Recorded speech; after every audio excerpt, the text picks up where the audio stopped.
Hello, everyone. Margie Roman here, and we have the one and only Robert G. Allen for our Creative Real Estate podcast. So, first of all, I know that there's so many different strategies out there for getting into the game of real estate, but which ones are your favorite? Well, nothing down is my favorite.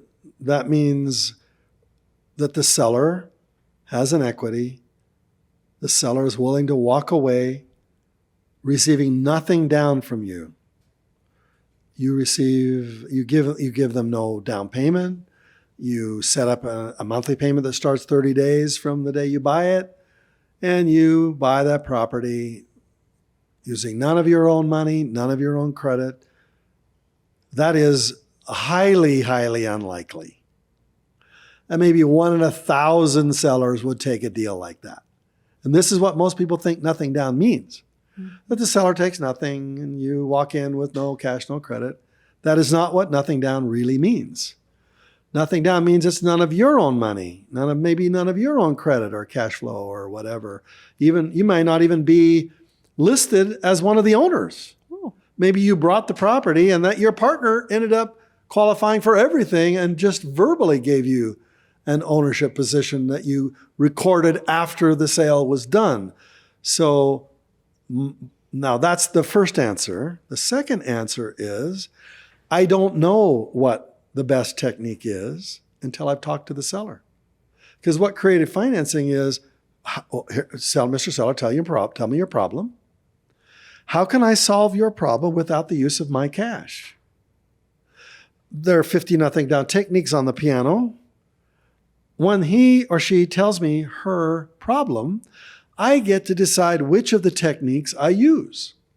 And so the answer is there is no perfect technique unless I know what the seller's problem is. And then, therefore, the perfect technique is whatever techniques or combination of techniques that the seller needed to solve their problem in a win-win way.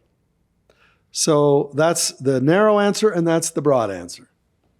And then again, when it comes to creative real estate, you have so many different ways that you can actually earn profits. It doesn't matter if you actually own the place or if you ended up bird dogging and finding the deal for some other person. Because then again, you don't have to come up with those resources yourself. Right. Somebody else can help you with exactly. those. So out of all your 50 nothing down techniques, which one is the one that you use the most? I already answered that. It depends on the seller. And most people, that's a mindset that most people don't get. Mm-hmm. And you're having a hard time getting it. Yeah. The answer is, what is the seller's problem and how can I solve it in a creative way? Using whatever technique works. So what you do first if I were to answer your other question, was hopefully the seller sells it to me with nothing down. But that's very, very, very rare.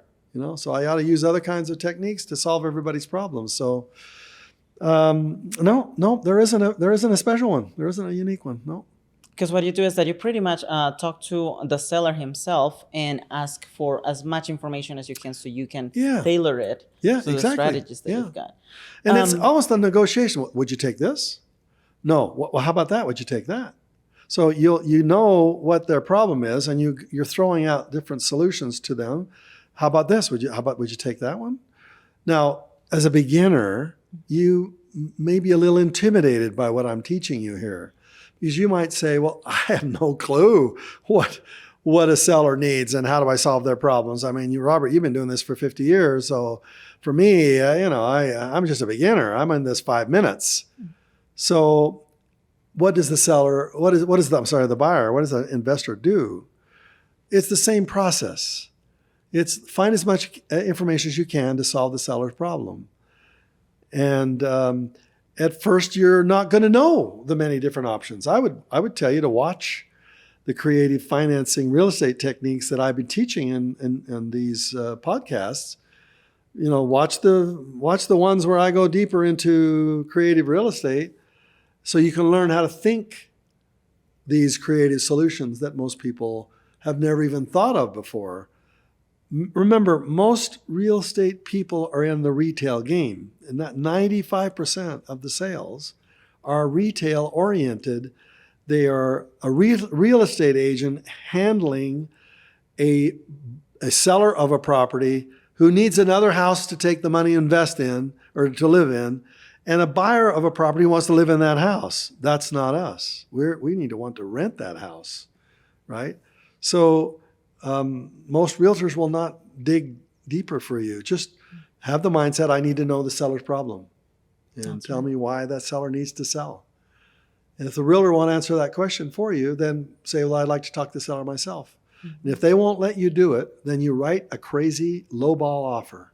Oof. And the realtor will go, well, I can't present this. And I say, you are obligated by law to present every offer. Oof. Now, my offer says that the buyer must be present when the offer is presented. Mm-hmm. That's my offer. I make a lowball offer that requires me to be there when you present it. That is what you have to present to the seller. I want to be there. And therefore, the seller gets to understand who you are. They get to have a better trust experience with you. They don't get that if the realtor is the only person there. That's right. And then again, you're using a creative real estate technique because the realtor, he could be totally stubborn and try to find different tricky ways to not let you see the seller ASAP. Exactly. But by law, they have to. They have to. So you need to find like those tiny little ways to like truly get to see the seller. Because I feel like it also changes the way that the seller sees you because now he sees a human. It's so easy to just see a realtor who presents you a whole bunch of numbers and a whole bunch of contact info right next to them. Yep. You don't get to see what their motivation is. Now, this doesn't work for a seller who's not highly motivated. I mean, the seller might say, you wrote me an offer. I counter that offer with the same price that I have listed it at. I don't want to see you. I never want to see you. If you're not going to pay me my price, then I will not even entertain your offer. I reject it out of hand. So the seller can do that. But that's usually a seller who is not highly motivated. They want their price. They want their terms. You give them cash. They don't care who you are. You only want to talk to a seller who is indicated, and that's only maybe 10% of the sellers that are out there, is indicated that they are motivated to sell, that they have a reason why they need to sell more quickly. They have a problem that they need solving. Then when you find that, then they're more open to the fact that they'll let you talk to them. But this is a game, this is a numbers game. You're going to make 9 offers before you get one accepted anyway. So these 9 offers are offers that you hopefully can meet with the seller to discuss it. But even if when you meet with them, you make an offer and they might reject you. So it's usually 1 in 9, 1 in 10. That means you got to make offers. If you're not making offers, you're not making money. And this is what most beginners don't do. They won't make an offer because they're afraid that the seller actually might accept it. If they accept it, where am I going to get the down payment? How can I qualify for the mortgage? It's become a fear of success for some beginners. So there's that. But if anything, in investments, you truly need to take that leap of faith and go for them. Because if you don't start now, you're never going to start. You'd better start now. The time is now. Yeah. You need to go out there and put your offers. Because the worst thing that you can get is just a no. People always give themselves excuses. Okay. What's your excuse? Why you haven't bought a property this year? Is it because you heard that the properties are going up so much in value that you can't afford them any longer? You don't have enough money for a down payment? Is that your excuse? Or maybe you're listening to the news more recently where the interest rates are going up and you can't qualify for the mortgage any longer. Forget the fact that the properties are increasing in value. You can't even qualify. And therefore you need to save your down payment for the next couple of years. Is that your excuse? Both of those excuses are lies. They're ridiculous. You're looking for the highly motivated seller, and they're getting more and more now because interest rates are going up. Deals are canceling. Deals that were ready to close when the interest rates went up are canceling now. That property goes back on the market. And that's going to happen more and more. You're going to have thousands of properties getting dumped back on the market because they couldn't sell. Now they get more flexible. Now they lower their price. Now they give some terms. This is a good time, boys and girls. This is a good time. That's right. And if anything, you can always find creative ways to make profits on those deals. Even though they may be a little bit more expensive than what they were a few years ago, there's still ways. You just have to be creative and take a look at all of those deals, take a look at all the different things that you can negotiate on all of those deals to make sure that your offer stays competitive. Now, given your experience in creative real estate, there's so many different other ways to invest, like people that decide to go on wholesale or people that decide to do flipping. What made you fall in love with creative real estate? How did you find out that that was your true calling? Oh, great question. Well, what is creative real estate? It's not traditional real estate, which is qualifying for a very expensive, very hard to get, hard money loan from a mortgage company or a bank. That's traditional real estate. I myself couldn't play that game because I didn't have a job. My credit rating sucked because I hadn't built it yet. I just got out of college. My down payment was minimal. I had $1,000. So I was forced to find another solution, to find a seller who didn't need that cash. I didn't understand that at the time. I didn't even know the word "don't want her" at that time. I was just a beginner looking, trying to figure out how can I get involved in real estate. So for me, the very beginning was using whatever I could. Now, how could I be naturally this creative? I just fell into it, and I discovered a gift I have. This is my gift, to see opportunities that most other people can't see. Now, entrepreneurs have the same gift. Entrepreneurs, they want to solve the problem in a way that doesn't require them to come up with lots of money, whether it's real estate or owning a business or starting a business. All entrepreneurs are forced to do the impossible. And therefore, I just discovered that was a natural part of my DNA. It just came through my grandfather. It didn't come through my dad. He was an employee for his entire life. But my grandfather, he was the employee. He was the entrepreneur. I got his DNA. And therefore, naturally, I just gravitated to this little gift I have, this skill. It's natural. It's built into me.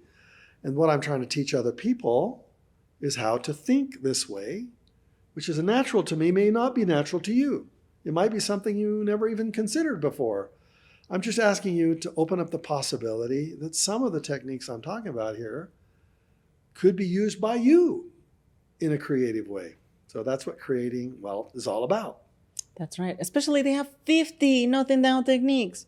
If one of them doesn't work for you, well, guess what? There's 49 more. So you go research all of those ones. Or a combination of number 32, number 19, and number 6. So it's like a combination of all these techniques, and it's like a recipe. You get to put the ingredients together and whatever creates the best outcome for you. So these are ingredients, these techniques that I have. You're the master chef. Yeah, exactly. And you get to decide. Mix them all together to get the results you want. And that's hard for a beginner to get. I get that. So if that's the case for you, then okay, go save your down payment.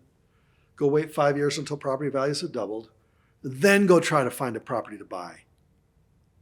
Ain't going to happen. That's right. You need to buy it now. You need to use creative financing now. Because the deals are out there now. And they're getting more and more now. Don't wait to buy real estate. Buy real estate and wait. That's right. And that's one of the cool characteristics of all really good real estate investors. They see problems such as like the crazy market that we currently have, and they're like, that's a problem. That's awesome. Yeah, I get to exactly. solve it by buying deals during this market. There's so many ways that as an investor, if you truly believe that there's a problem and you have the solution for it, you have an investor mindset. That means that you can truly get into real estate. You can truly get all the profit and financial freedom that you're looking for. You just have to look for the ways that you can truly negotiate. Yeah, most people give up too soon. They really do. They get rejected 5 or 6 times. They go, this doesn't work. But I'm telling you, I have had hundreds, maybe thousands of people come up to me at a speech somewhere in the world, and they look at me with this big grin on their face. Literally, this has happened thousands of times to me. And they go, I bought a property with nothing down, Robert. I got one. Not a penny down. I've heard that story thousands of times. I may have shared this story with you, but in Singapore, a lady came up to me and she said, Robert, I made $1 million with your book. It's called Nothing Down. I read $1 million. And I said, when did you read it? And she goes, I didn't read it.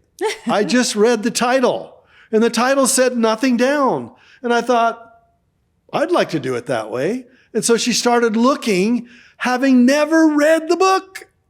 Nothing down. She bought $1 million. She made $1 million buying property with nothing down, not even knowing what she was doing. And I still see her I can still see her in my mind's eye as she come up and tell me that story.